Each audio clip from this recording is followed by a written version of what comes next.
Sport Plus. Sport Plus.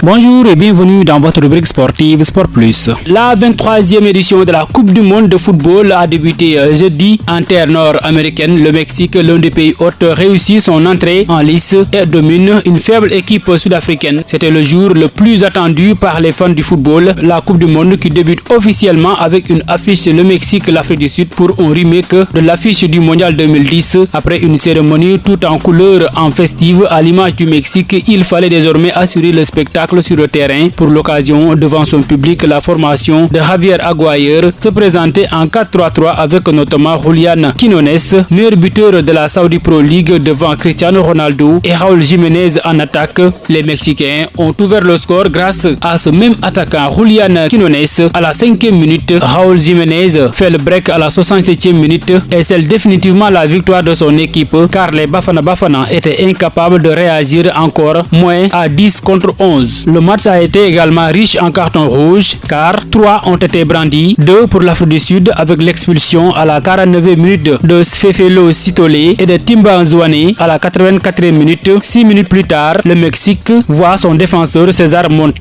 exclu. L'arbitre international somalien Omar Artan a été désigné par l'Union des associations européennes de football pour diriger la Supercoupe de l'UEFA 2026 prévue le 12 août prochain à Salzbourg, en Autriche, a annoncé l'instance européenne dans un communiqué publié jeudi. La rencontre va opposer le Paris Saint-Germain, vainqueur de la Ligue des champions de l'UEFA, à Aston Villa, sacré. En Ligue Europa, âgé de 34 ans, Omar Artan figure depuis 2018 sur la liste internationale de la FIFA, l'instance dirigeante du football mondial. Considéré comme l'un des meilleurs arbitres africains de sa génération, il a notamment officié lors du match retour de la Ligue des champions de la Confédération africaine de football 2025-2026. Ses performances lui avaient valu d'être élu meilleur arbitre masculin africain de l'année 2025 par la CAF. Il n'a toutefois pas été en mesure de participer à la compétition, n'ayant pas obtenu une autorisation d'entrée sur le territoire des États-Unis, pays hôte du tournoi avec le Canada et le Mexique. L'instance européenne précise que cette nomination s'inscrit dans le cadre du protocole d'accord récemment conclu avec la CAF afin de renforcer la coopération entre les deux organisations, notamment dans le domaine de l'arbitrage. Toujours concernant Omar Artan, Alexandre Seferin salue cette initiative destinée selon lui à promouvoir les valeurs d'unité et d'inclusion véhiculées par le football. Il indique que l'arbitre est très expérimenté et a montré ses qualités au plus haut niveau du football africain. La CAF, pour sa part, avec Patrice Motsepe, estime que cette décision constitue un immense honneur pour l'arbitre somalien ainsi que pour l'ensemble des arbitres africains. Cette désignation marque une nouvelle étape dans la coopération entre l'UEFA et la CAF et met en lumière la place croissante des arbitres africains sur la scène internationale. La Coupe du Monde 2026 inaugure une série de nouvelles règles de football. L'intervention de l'arbitrage vidéo, le fameux VAR, est ainsi étendue à de nouvelles situations de jeu. Jusque-là, la VAR intervenait dans 4 cas: valider ou non un but,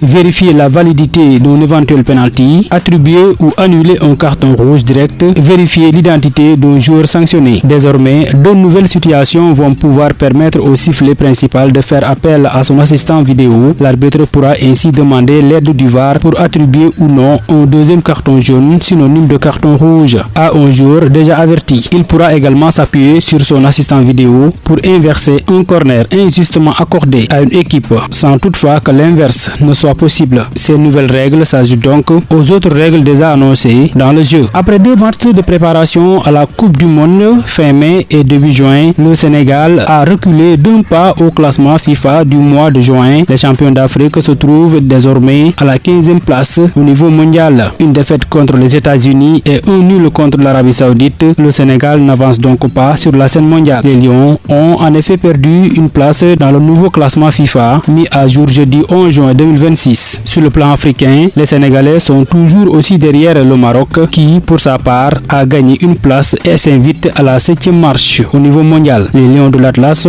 ont battu le Madagascar 4-0 avant d'accrocher au match nul contre la Norvège, un but partout au mois de juin.